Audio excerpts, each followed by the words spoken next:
So last year, after months of my friends insisting that I needed to get out there and stop pretending to be allergic to social interaction, I finally caved and joined a local improv group in town.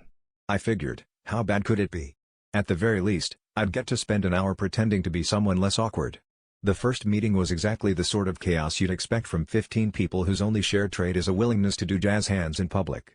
The director, a guy named Chris who wore hats like he was auditioning for a reboot of Newsies, welcomed me warmly and immediately asked everyone about their theater experience. I admitted that the closest I'd come to performing was narrating my dog's daily routine. The first exercise was to be the object you feel most connected to spiritually. People went all out. Someone rocked a pretty convincing dishwasher, another did a surprisingly emotional rendition of a broken umbrella. I, in a panic, just stood straight up and said, I'm a tree." People laughed, so I figured I was onto something. Chris slapped me on the back and said, "Love the commitment." Next thing I know, we're rehearsing for our upcoming show, and I'm cast as, you guessed it, the tree. Not just any tree, though. I was the tree.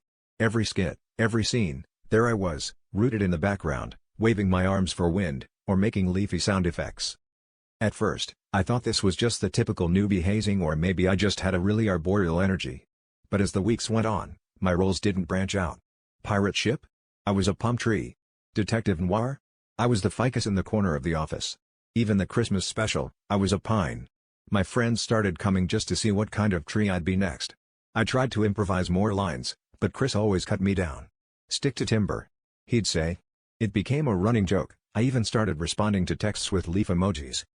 Last night, after my 13th consecutive tree performance, I confronted Chris. "Is there a reason I'm always the tree? Am I just that stiff on stage?" He smiled and said, "Honestly, you just have a knack for it. It's like you're the root of every scene."